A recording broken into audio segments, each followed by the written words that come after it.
आप देख रहे हैं AM लाइव न्यूज, सदैव आपके साथ, सत्य के साथ। राजनीति की कई धाराओं का उद्गम, देश को दिशा देता एक प्रदेश। नमस्कार दोस्तों, स्वागत है आपका AM लाइव न्यूज में। मैं चेतन कुमार। जैसे कि उत्तर प्रदेश के अंदर प्रथम चरण में 58 सीटों पर चुनाव हो चुके हैं और जनता जनार्दन ने किस पार्टी को कितना वोट किया है, और हम जानना चाहेंगे अधिवक्ता मदन ओम राय, राजनीतिक व सामाजिक चिंतक जो जनपद हापुड़ के मोहल्ला कविनगर में रहते हैं, और उनके निवास पर हम मौजूद हैं और उनसे इस प्रथम चरण में हुए चुनाव के बारे में जानना चाहते हैं। वर्तमान में तो बीजेपी की सरकार है और उत्तर प्रदेश के अंदर मुख्यमंत्री योगी आदित्यनाथ जी हैं।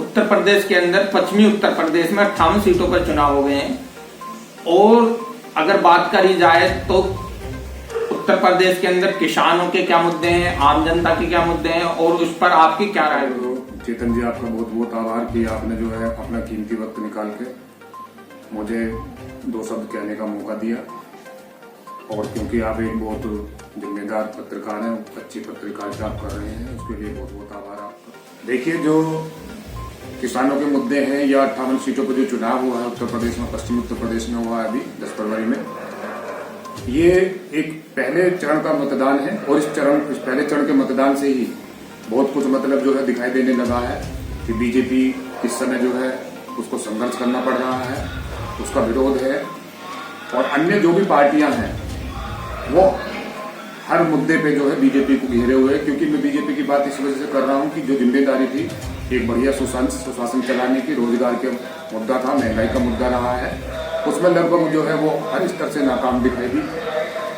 और अब जो चुनाव का जो परिणाम आने वाला है, या किसानों का मुद्दा रहा हो, रोजगारी का मुद्दा रहा हो, तो इसको सबको अगर हम जो है एक तरीके से देखते हैं, मतलब इस पर हम विचार करते हैं, तो ये बात मैं आपको पूर्णतः बता दूं कि किसी भी सूरत में मतलब जो है प्रचंड बहुमत से कोई भी पार्टी सरकार बनाने नहीं जा रही है। और जो जनता का वोट देने का उनका अपना एक चिंतन रहा होगा, तो मैं जहाँ तक समझता हूँ युवा बेरोजगारी से त्रस्त है, जनता महंगाई से त्रस्त है, और जो न्यायपालिका है, जो एक देश के नागरिक को संविधान में जो आस्था रखता है, न्याय में जो आस्था रखता है, उसमें उसको काफी समस्याओं का सामना करना पड़ा है। आप केवल राशन या भाषण की राजनीति से जो है इस देश की जनता को जो है सारी जो समस्याएं हैं उनको हल नहीं कर सकते। और जो चुनाव है, चुनाव में सबका अपना अपना जो है एक नेता होता है, एक पार्टी होती है, कानून व्यवस्था जिसकी बढ़िया रही है, जनता हर मुद्दे को देख के वो वोट कर रही है, और उसका परिणाम लगभग जो है मैं बताने जा रहा हूँ कि जो है बहुत बेहतर होगा। और जहाँ तक मैं समझता हूँ तो किसी भी सूरत में मतलब जो है बीजेपी आसानी से इसको कवर नहीं कर पाएगी। जैसे कि अगर बात करी जाए जनपद हापुड़ की तीनों विधानसभाओं की, तो उस पर आपकी क्या राय होंगी? देखिए, जो तीनों विधानसभा का प्रश्न है, तो सबसे पहले मैं बात बता दूं, तीनों ही विधानसभाओं में, और आप इस हापुड़ 59 विधानसभा क्षेत्र के निवासी हैं, तो इस पे भी जरूर मैं आपसे स्पष्ट कहना चाहूंगा कि जो हॉट सीट है वो हापुड़ की है, क्योंकि वर्तमान में बीजेपी के विधायक विजयपाल आड़ती और बीजेपी ने पहली बार किसी वर्तमान विधायक को दोबारा टिकट दिया है। देखिए, मैं सबसे पहले आपको तीनों सीटों का ही मैं बता दूं, तीनों सीटों पे जो है एक अच्छा चुनाव हुआ है। एक बहुत मतलब जो सबसे पहली बात, शांति प्रिय चुनाव हुआ, कहीं से किसी भी तरह की छुटपुट की किसी भी घटना की कोई ऐसी जानकारी नहीं हुई है। और उसके लिए सबसे पहले मैं निर्वाचन आयोग और पुलिस प्रशासन को धन्यवाद देना चाहूंगा, तमाम जवानों को धन्यवाद देना चाहूंगा जो बड़े दूर दूर से आने के बाद अपनी जिम्मेदारी का निर्वाह करते हैं। तमाम जो है मतदान अधिकारी, उसमें सभी कैटेगरी के, उनका बहुत धन्यवाद देना चाहूंगा। और दूसरी बात मैं आपको बता दूं, तीनों विधानसभाओं पर जो चुनाव हुआ है वो बहुत मजबूत हुआ है। प्रत्येक पार्टी ने बड़ी मजबूती से चुनाव लड़ा है, और जनता केवल जो है वर्तमान सरकार की जो कमियां रही हैं, जिनको ऐसा लगता है कि केवल जाति धर्म की राजनीति से इस देश का विकास होगा, तो निश्चित रूप से वो जो है बीजेपी को वोट नहीं करने जा रहा है। और जिसको ये लगता है कि देश में जाति धर्म ही सब कुछ है, और ये जो सिस्टम है केवल जो है जाति और धर्म के नाम पर जनता का जो है केवल 5 साल के लिए इस्तेमाल करना, तो वो जो है डेफिनेटली जो है ना मेरे कहने से रुकेगा, ना आपके कहने से रुकेगा, वो उसी को वोट करेगा। अब रही बात हापुड़ विधानसभा की, देखिए, हापुड़ विधानसभा में सबसे पहली बात यह है कि ये एक सुरक्षित सीट है और यहाँ पे जो तीनों जो प्रत्याशी हमारे खड़े हुए हैं, तीनों ही प्रत्याशी हमारे जो है बेहद मजबूत हैं। क्या तीनों प्रत्याशी किसी तीनों पार्टी के प्रत्याशी पे ही आप कहना चाहोगे या अन्य और भी पार्टी हैं उन पर भी कहना चाहोगे? देखिए, तीनों पार्टी के जो प्रत्याशी हैं, सबसे पहली मैं बात आपको बता दूं कि जो दूसरी पार्टियां हैं, अभी कुछ पार्टियां तो ऐसी हैं कि जो केवल अपनी जो है जमीन तलाश रही हैं, क्योंकि यहाँ पे जो है कांग्रेस एक बड़ी पार्टी है, राष्ट्रीय पार्टी है, बसपा एक बहुत बड़ी पार्टी है, समाजवादी बहुत बड़ी पार्टी है। तो क्योंकि जब सपा और आरएलडी का गठबंधन हो गया तो दोनों की जो ताकत है वो मिल जाती है। बहन जी जो मायावती जी, उनकी पार्टी अपना जो बीएसपी है वो अकेले दम पे चुनाव लड़ रही है और जो बीजेपी है उन्होंने अपने जो पुराने कैंडिडेट पे जो है एक किस्मत आजमाई है, उन्होंने उसी पे दाव चला है। और मैं व्यक्तिगत रूप से एक चीज और बता दूं कि पार्टी चाहे कोई भी हो, सभी लोग अपने हैं, सभी अपने समाज से हैं, सभी ने चुनाव में पूरा भरसक प्रयास किया है और ये कहना जो है अभी जल्दबाजी भी होगी, लेकिन मैं फिर भी एक थोड़ा सा चिंतन ये जरूर करता हूं कि इतने बड़े मार्जिन से हापुड़ के विधानसभा में हार जीत होने वाली नहीं है।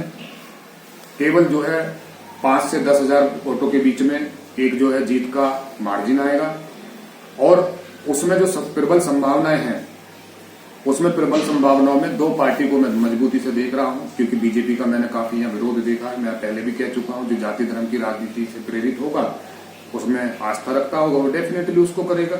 यहाँ 2 अप्रैल के मुद्दे को भी जो है एक हम आसानी से उसको भुला नहीं सकते, बड़ा महत्वपूर्ण मुद्दा रहा है, समाज के जो है एक बड़े लेवल पे एक शोषण का मामला रहा था वो, तो उसको देखते हुए भी वोट हुआ है।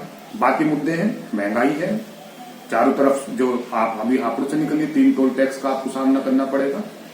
तो बात यहाँ देखिए, जब चुनाव होता है तो हम एक विधानसभा का चुनाव तो होता है वो, लेकिन ये देखिए कि वो जो पार्टी सरकार चला रही है वर्तमान में, हम उसको ऊपर से देखते हैं। हम बाहर निकलते हैं, उधर चालान जो है पुलिस खड़ी हुई है, परिवहन विभाग चालान काट रहा है, उधर क्या नाम है जो है सारी चीजें, बिजली आप देखिए कितनी महंगी हो गई है और टोल टैक्स, तीनों तरफ आप जाओगे टोल टैक्स दोगे और रोजगार जनता के पास नहीं है। उसके बावजूद भी मतलब जो है उसके साथ में इस तरह की व्यवस्था जो की गई है, इस तरह का जो उस पर दबाव है आर्थिक, बहुत त्रस्त है। फिर भी राजनीति समीकरण क्या कहते हैं, किस पार्टी के पक्ष में वोट करेंगे जनता जनार्दन? देखिए, अगर जनता का अपना अपना विवेक है, सबसे पहली बात मैं बता दूं, प्रत्येक व्यक्ति का अपना नेता, प्रत्येक व्यक्ति की अपनी पार्टी है, वोटर बड़ा समझदार है। आप वोटर को अब आसानी से नहीं बरगला सकते हो। अंधभक्ति का जो है मामला है वो खत्म हो चुका है। जो जनता ने वोट किया होगा वो कहीं ना कहीं मतलब जो है परिवर्तन के लिए वोट किया होगा, ये मेरा मानना है। और सबसे बड़ी बात मैं बता दूं चेतन जी आपको कि जो लोकतंत्र की जो सबसे बड़ी खासियत है वो परिवर्तन है।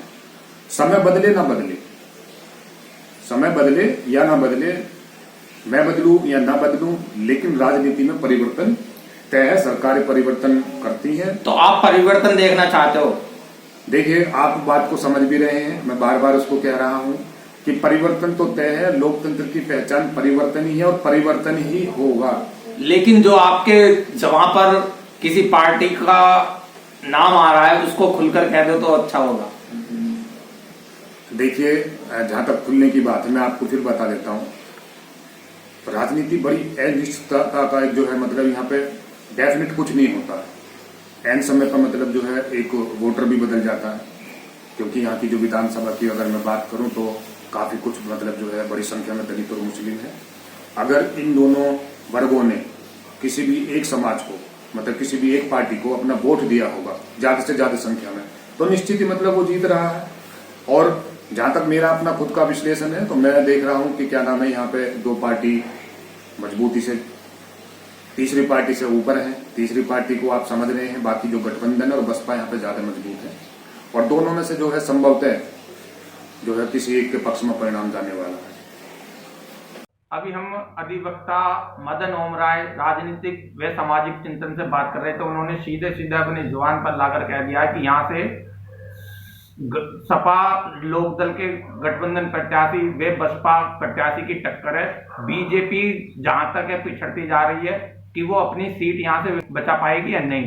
इसको ही लेकर हम ये तो निर्णय जनता जनार्दन 10 मार्च को ही करेगी, लेकिन फिर भी हमने मदन ओमराय जी से जानना चाहा और उन्होंने सीधा क्लियर कह दिया कि दो पार्टी के प्रत्याशियों में सीधी टक्कर।